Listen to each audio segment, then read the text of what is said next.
Hello, everyone, and welcome back to another episode of the Bible's Top 10X, the podcast where we dive into the monumental figures and stories of Scripture.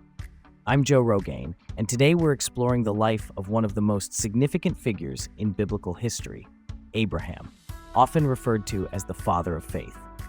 And I'm Sarah Hanover. I'm thrilled to unpack Abraham's fascinating life with you, Joe.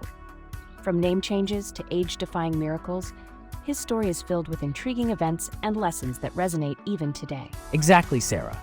Let's kick things off by talking about names and significance. Abraham wasn't always called Abraham. He was originally named Abram, which means exalted father. It wasn't until he was 99 years old that God renamed him Abraham, meaning father of many nations. Right, Joe? This name change wasn't just a casual swap. It symbolized a divine covenant, a promise that his descendants would be as numerous as the stars in the sky. Names like this were packed with meaning in historical contexts, something we might not think about as much today. Imagine today if we all lived by our name meanings, but it does show how identity and destiny were deeply intertwined for Abraham. Now, Sarah, I'm fascinated by the story of Abraham's call to venture into the unknown. Oh, definitely. Here's this man, called by God to leave his homeland, his family, everything familiar to him, and go to a new land on faith alone.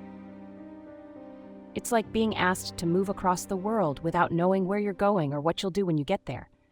Precisely, Sarah. It's a powerful narrative about trust and obedience. How many of us today would make such a leap of faith? It's like leaving your comfort zone, but on a much larger scale. Indeed, and that leap of faith set the foundation for his legacy. Abraham's story is filled with moments that are simply miraculous, like the time when his wife Sarah gave birth at the age of 90. Sarah, that just blows my mind every time I think about it. In a world where age is often considered a limitation, this event showed that anything is possible. It was a literal fulfillment of God's promise, and it reminds us that life is full of surprises. It really is astonishing, and it brings us to another remarkable event, Abraham's ultimate test of faith, when he was asked to sacrifice his son Isaac. Yeah, talk about a heart-stopping moment. Imagine being tested in such an absolute and emotional way. Abraham's willingness to obey this command demonstrated a profound trust in God. And yet at the last moment, God provided a ram as a substitute for Isaac. It's a powerful illustration of provision and mercy amidst uncertainty. For sure. Speaking of incredible interactions, Abraham actually negotiated with God once over the fate of Sodom and Gomorrah. He pleaded for the cities to be spared if righteous individuals could be found. Can you imagine having the audacity to negotiate with the divine? That's such a moving part of his story, Joe. It shows an unprecedented level of compassion and a unique relationship with God. It's negotiating on a whole different level where wisdom and fearlessness go hand in hand. Absolutely. Few can claim the title Friend of God, yet Abraham is one of them. This title underscores his deep relationship with the Creator and sets him apart. And this friendship also led to him fathering multiple nations. Beyond his son Isaac, Abraham had other children, including Ishmael, from whom many Arab nations trace their lineage, fulfilling the promise of being a patriarch to many.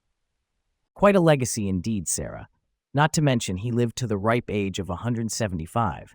I mean, think about the lifespan back then compared to today.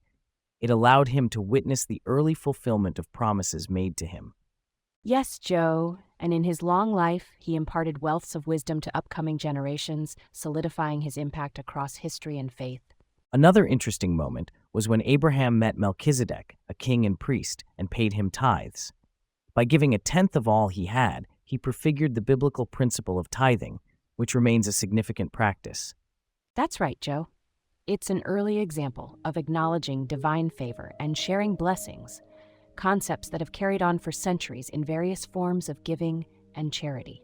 And perhaps the crowning jewel of his legacy is that Abraham's faith was counted as righteousness. It's this foundational concept that defines so much of his life and teachings, that through faith, not just actions, a person can be aligned with God's will.